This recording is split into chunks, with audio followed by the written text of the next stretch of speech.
and I'm black, y'all, and I'm blacker than black, and I'm black, y'all, and I'm black, y'all, and I'm black, y'all, and I'm blacker than black, and I'm black, y'all. I'm blickety black, blacker than black, I'm blacker than black, yo, because I'm black and I'm black. Well, we're well into Black Animation Appreciation Month, and I think it's time we take a look at some current black cartoon characters we've gotten over the past few years. These are some who all have great fun qualities while also being fairly endearing. They're the type of characters you can't really bring yourself to hate. Unless you're racist. I'm just kidding. Maybe. Now look, I've done a volume 1 on this before, which you should definitely check out, and avoided doing another one until there were just a few more new cartoons with black prominent characters on it. Now we definitely have a pretty good abundance of them, and a few of them being from just one show, and that being Craig at the Creek, honestly. Look, I put Craig on the Creek on the first list since there was just so many characters that popped up from this series. I can't possibly go into full detail on all of them, otherwise we'd be here all day and some of us got some weed to smoke. But this show overall gives us a great assortment of versatile black characters, all with their own unique personalities and none coming from a stereotypical mindset. The black characters this show gives us all feel like people we've met at some point in our lifetime, all fitting with a natural sense of nostalgia that the show can invoke. You got playful characters, you got cynical characters, you got a heartfelt character every now and then too. This show gives you a great cast of black characters and definitely deserves its praise for its authenticity. Another prominent black character is Darius from Jurassic World Camp Cretaceous. Now you got a natural born leader here with him. A smart kid whose knowledge of dinosaurs manages to keep him and his friends alive. Now sure, you might be thinking, how can a kid keep him and his friends alive fighting dinosaurs? Shut up! Darius is a kid who sees the danger and is genuinely afraid of it, but he doesn't let that get in the way of doing what he knows is right. The sense of righteousness mainly stems from the pain of seeing his own dad die and not wanting to lose anybody else. But what matters is how you choose to keep moving forward. What matters is that you keep going for the people who need you most. That's the promise we make every day we get. One must grind. He doesn't want to go through that pain again, and it's completely understandable why he feels he should take charge. Now that doesn't mean he can't be a goofball sometimes. He can be given pretty funny moments where he just is a total goof, like when he geeks out about dino facts, which helps keep him grounded so he can come across as a genuine person. He's definitely a leader who came into his own when he needed to. Now this next character is definitely some fresh blood to the mix. Joe is from this new series Kid Cosmic, and it's just plain awesome. She leads her team without realizing it at first because she's just that collected on things. You'd think a waitress wouldn't be able to keep it together, but honestly that makes a bit of sense. It's like the way waitresses have to keep it together and probably handle bad customers every now and then. It kind of makes sense. That doesn't mean she can't panic when things get real, like an alien invasion. I mean, who wouldn't? But that speaks to how well she can handle a hectic situation. She can also have good moments where she looks out for her team and wants them to make it out safe. She can be the most rational of the group, but she can take a stand when it's needed. When you think about it, she has the power to teleport away from a problem, but literally chooses to stay with her friends and fight by their side. She's just a straight natural born leader who can also be a true friend in the end.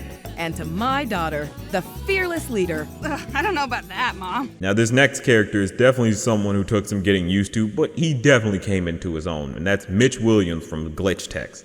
Now you got a guy who definitely reeked of being a pompous douche nozzle on first impression. I mean, everything said he was meant to be unlikable, taking all the credit for missions, being a total jerk, being rude to his teammates, being British, but we actually got to find out he's actually got a heart of gold. He does have a sincere side to him that makes you change your opinion of him. He seems like a loner type who couldn't care for others, but you find he has a family that he would go beyond for. I have been working a lot. Guess it wouldn't hurt to spend a little time with the fam. Yeah. Think Phil can handle his #1 tech taking some time off? Well, that's why I have you guys for backup. Don't I? Oh, that was sweet, Mitch. Well, of course I'm sweet. I'm Mitch Williams! He even helps someone he knows is not really a bad person and may just be a victim of circumstance. Now, sure, he still acts like a douche, but you can empathize with him on things, because deep, I'm talking bottoms of hell deep, there's an actual heart there. He may be a prick sometimes, but he has a few tricks that can surprise you. Pause. What the fuck?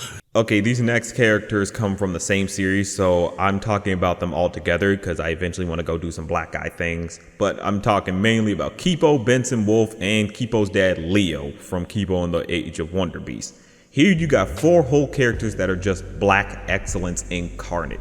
You got Benson, who's just a fun, sweet, loving guy who cares deeply for his friends. Wolf, a badass kid who kicks all sorts of ass, can take on a whole adult, and before you try to argue about that,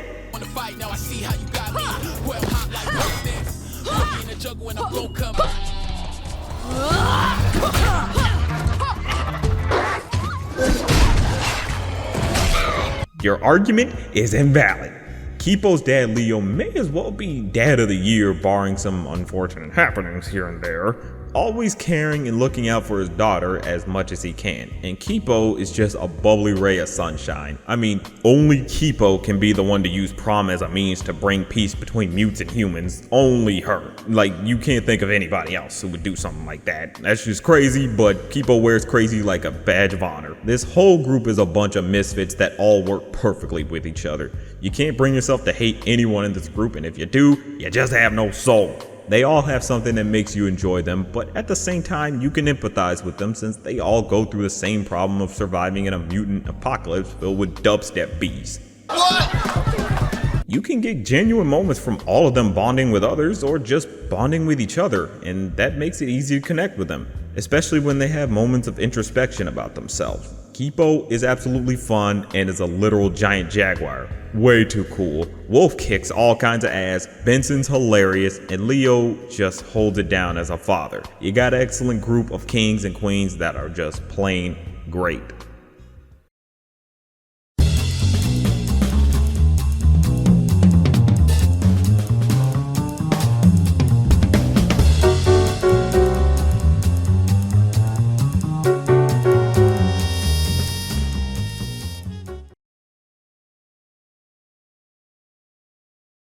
Now this next character is one who started on the wrong side of the tracks, and that's Grace from Infinity Train. She was someone who lived her life following in this idea that the Infinity Train was a birthright. She destroyed cars, hurt nulls, and straight up led a cult. Of kids, mind you. Jesus. But she does eventually learn that it's the wrong path for her to be traveling down. She becomes aware that she's just causing pain to others and that what she really needs is to finally move on with her life. She gets away from the terrible mindset that completely consumed her bitch-made ex-friend Simon. She allowed herself to grow once she got attached to Hazel.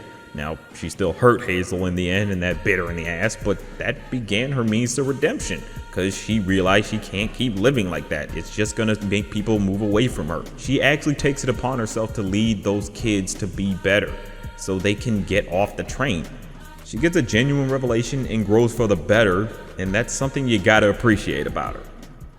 Now, this next character is someone who popped into the zeitgeist perfectly. Miles Morales. You got a character who was in the comics for a minute.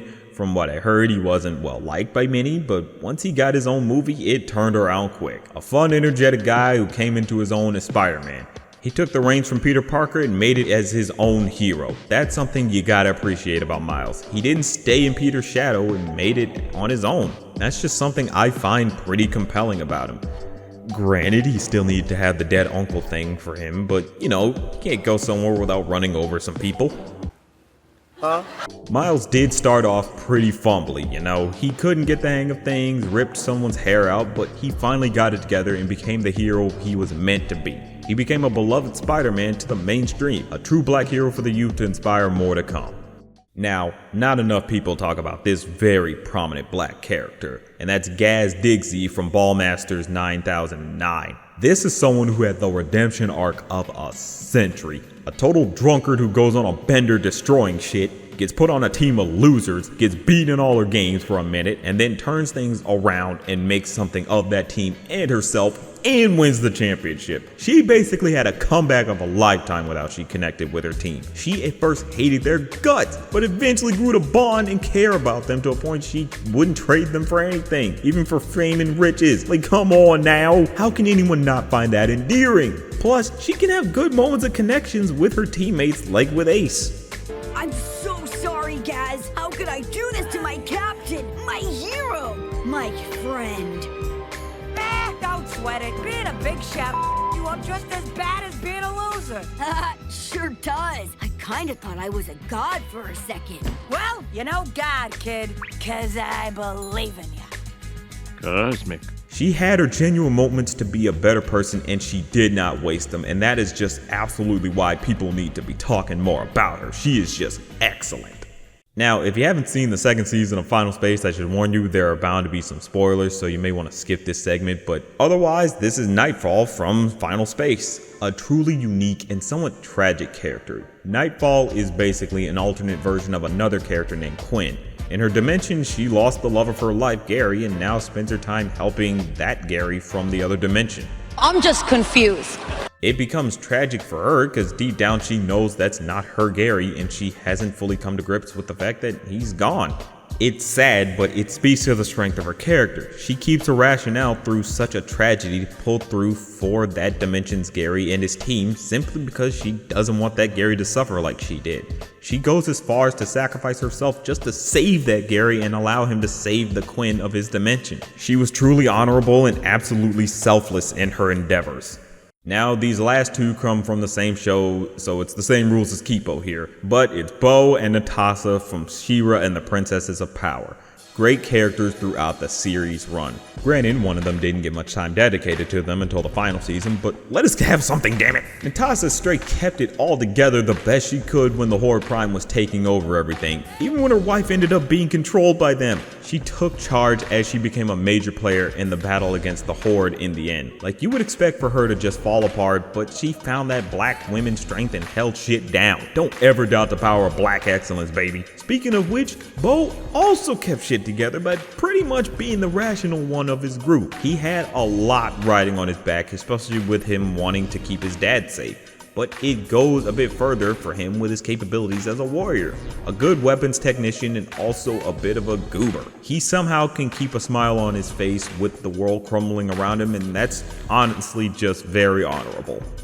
And these all are great characters that give many to look up to be inspired by. They look like us, and some of them even act like us or act like someone else we know. They have a significance to the culture that definitely should be recognized. I salute each and every one of these characters because they're important to the youth and to the grown.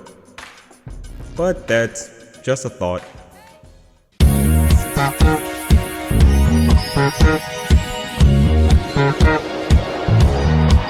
Thank you.